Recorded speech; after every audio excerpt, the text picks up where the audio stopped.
In this video, we're going to talk about how you know if a man is emotionally available. See, there's a lot of guys in the world on the dating apps, at the bars, in the street, at your work, and there's a lot of them. But how come there's so many of them yet not so many of them are right for you? Well, here's an important part. They have to be emotionally available, which means they have to be able to feel their feelings, communicate about their feelings, stay in the present moment, and not talk about the past or all the crazy stuff that happened to them without it being applied to right now in real life.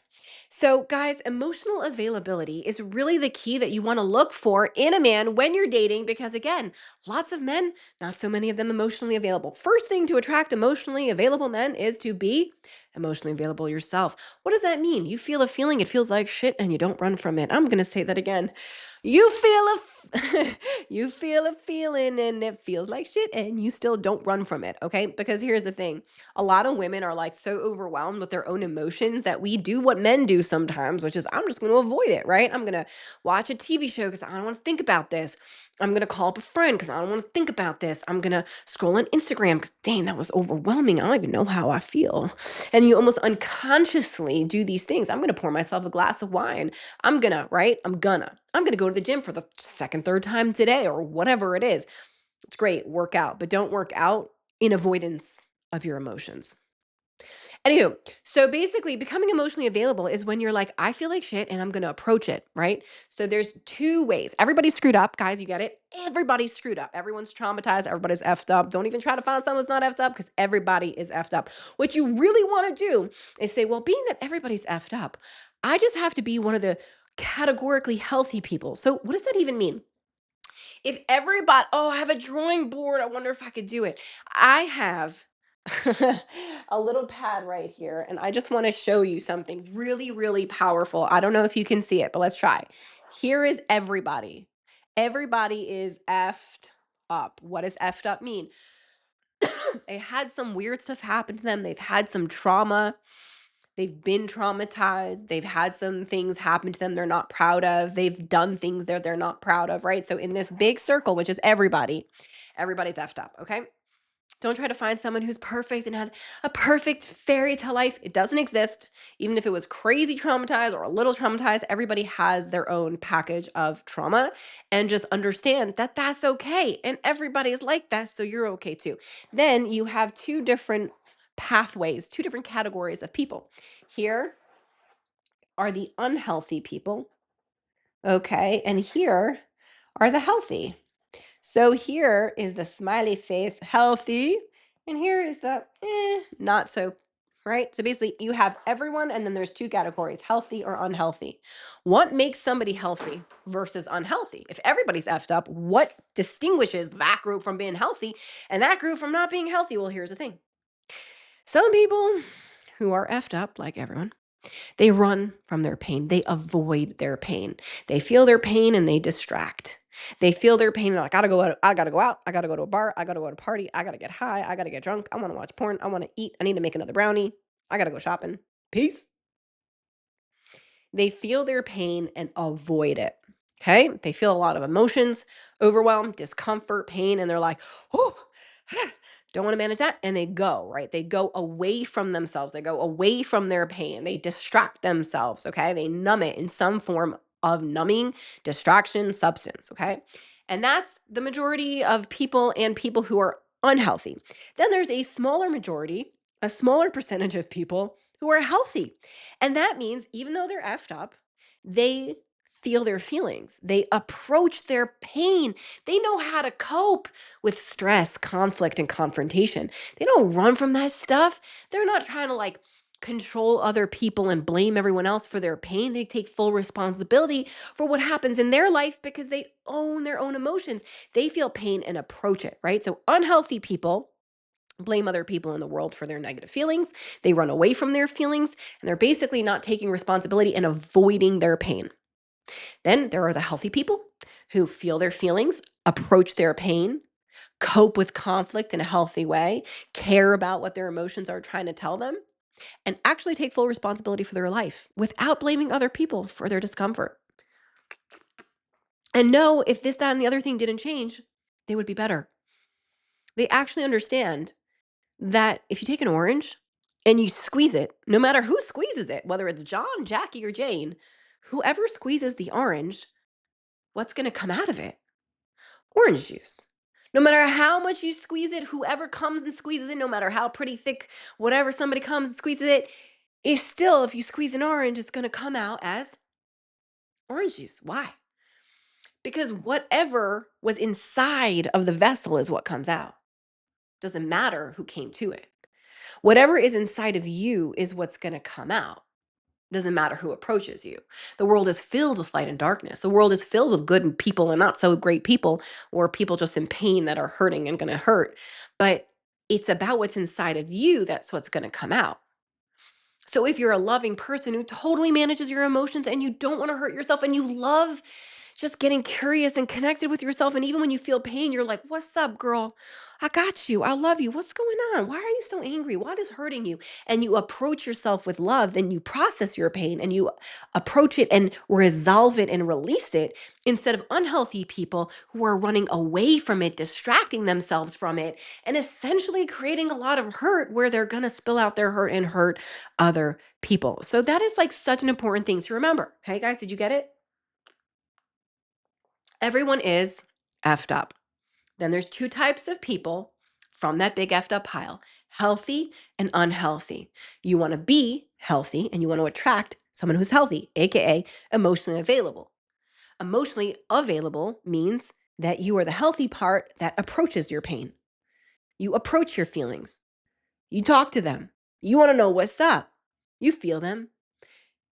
The unhealthy part, the emotionally unavailable, runs from their pain. They run from their feelings. They don't even understand how 3 hours pass by and they've still played another video game, or they're still at the bar, or they're still having sex, or they're still watching porn, or they've smoking a whole pack of cigarettes. They don't even fucking know how that happened.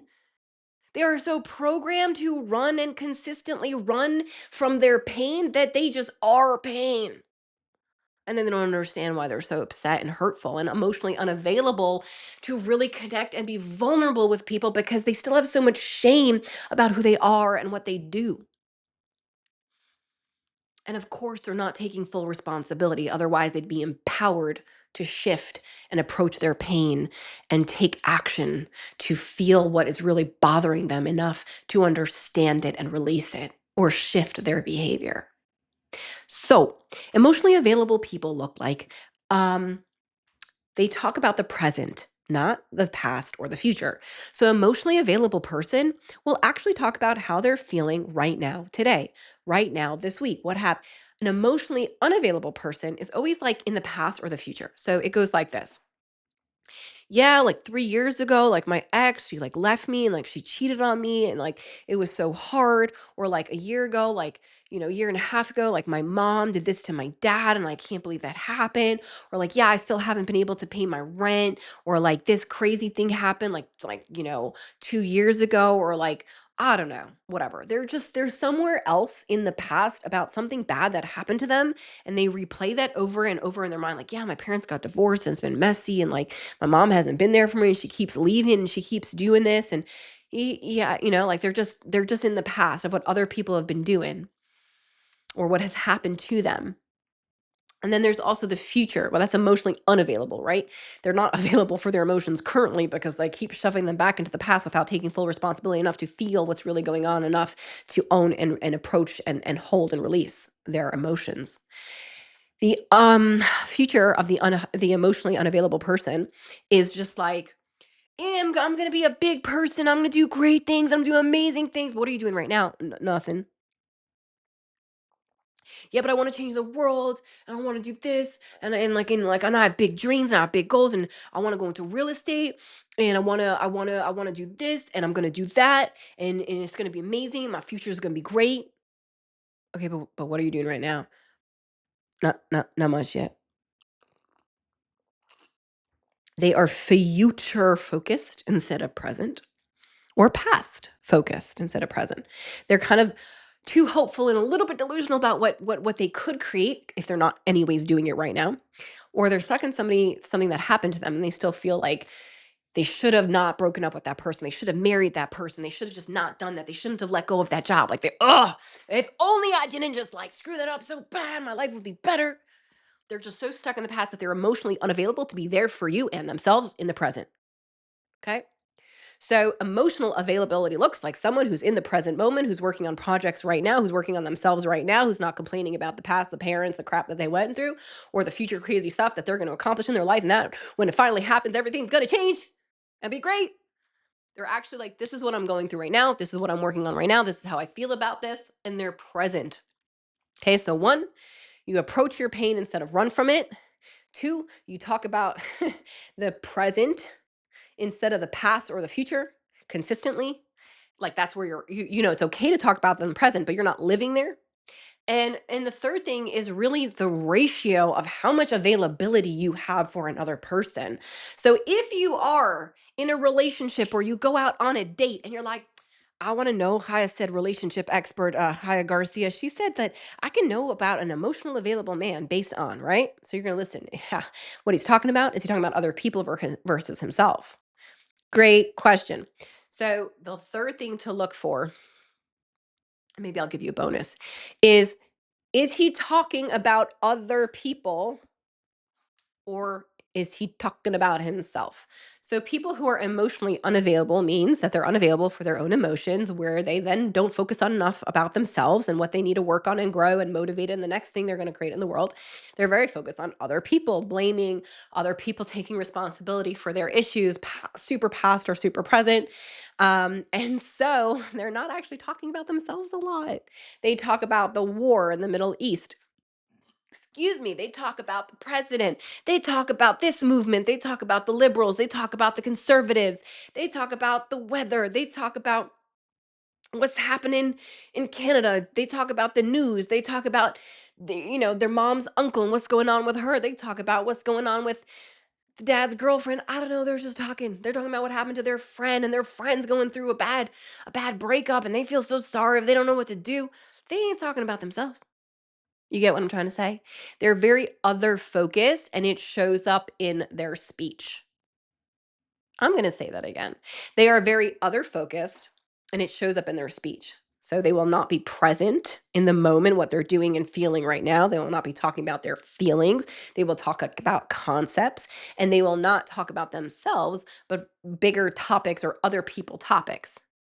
And so you can just be an expert like me and educate yourself on how emotional availability shows up in men and women during the dating process so you don't have to get confused and call up your friend or your rabbi or your preacher or your therapist and be like, so he did this, that, and the other thing. And I'm not sure if it's a big deal. Like, I kind of felt uncomfortable. It's a little weird, but like, I'm not sure.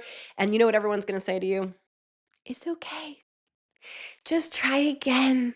You want to get married? Try again. I'm sure he was nervous. It was the first date or the 50th.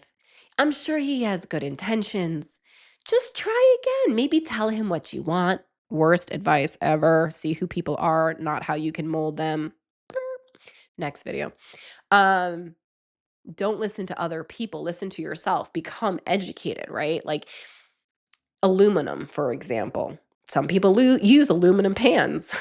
Some people know that aluminum is one of the worst brain things metals that you can put for your brain that causes issues in your brain.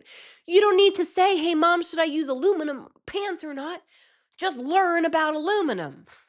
Just learn about the brain. Just learn about brain issues and what's naturally causing them. And then you'll have your own education and you'll be your own leader and you'll be your own love lighter. And you won't have to be so confused in this really weird world. And you can go into the dating world and life and relationship with so much calm and conviction because you are knowledge based. And so you're going to say, hey, hi, how do I know this is true? Well, here's a few things. One, I have my bachelor's degree in psychology, highest honors. I did 2 years pre-PhD, which means I was in a PhD program unofficially. Then I switched into my master's and I did 2 years of my master's. Then I went to the program, the 12-step program, which is probably the greatest program you should go, free and anonymous, and in Zoom and in person. And I studied for 20 years. One topic. How do you know which relationships are going to be sustainable and which relationships are going to fall apart? And if you want really great resources, as my little cutie patootie is about to enter, I am happy to send you books that have had millions and millions of sales and millions of views over the world that can literally break this down for you and teach you this in depth in so many ways from so many different people. So, emotional availability is something that you're looking for in a man. Become that with yourself. Become emotionally available where you want and are curious to get to know the dark demons inside of you and talk to them in a way that they don't have any hold on you because shame and pain only exist in silence. They only exist when you ignore it. Things only fester and grow in darkness and stagnation. You cannot have a running stream of water with constant movement and attention and also a bunch of algae on top. It's impossible. God created the world in nature. He created the world in Teva, which means no matter what, there are certain principles of life. Like if I pick up this pen and I let go of my hand, you're not confused where it's going to go, no matter what you think, no matter what your daddy did to you. If I open my hand, this pen will drop to the floor, not rise to the ceiling, because you understand that it's not a balloon, it's just a pen. It's not filled up with helium, which means there's gravity. No matter what you think, no matter what you've gone through, there are relationship, natural laws of life like gravity. An emotionally unavailable person is so removed from their emotions that they're in a state of hurt, which means they might hurt you, which means they are going to hurt you. Not because they're a bad person, but because that's the state that they're in. So become emotionally available yourself. And this is how I became emotionally available. I started changing my diet. I started waking up early in the morning and I started praying to God. I started giving charity every day and praying to God and asking for certain things that I wanted and then seeing it come true and then being like, oh, there is a God and a good God. I started focusing on things that made me feel happy. I stopped watching the news and crazy things that made me feel like maybe it's a bad world. I started caring a lot about what I put in my body and how I spoke to myself. I started buying tons and tons of books that were all like self help, like Louise Hay and Robin Norwood and Melanie Beattie and Joe Dispenza and Tony Robbins and Rabbi Avram Tversky and like all of these cool people, you know? Louise Hay is such a great start, guys, if you're wanting a great book to start. And I started writing letters to myself and I opened up my phone and I started doing WhatsApps to me. And I would leave my, hey, hi, how you feeling? Or I would record myself and I would see myself cry and be like, what kind of relationship makes you look like that, girl? You don't look so happy. If you're crying so much in your WhatsApps, probably not the right relationship for you. But I can only see it when I saw myself, when I wanted to see my emotions, when I wanted to actually get honest and approach who I really was and what I was really feeling instead of painting every picture pink. Get to know your feelings. I promise they're the magic and the doorway to opening up yourself to you. And once you feel no shame and you feel powerful and lovable and emotionally available, because you feel safe in processing and feeling, you can attract and also see and recognize that in someone else. I love you. I see you. I believe in you. Let's go. Hoo, hoo, hoo. Call me, reach out.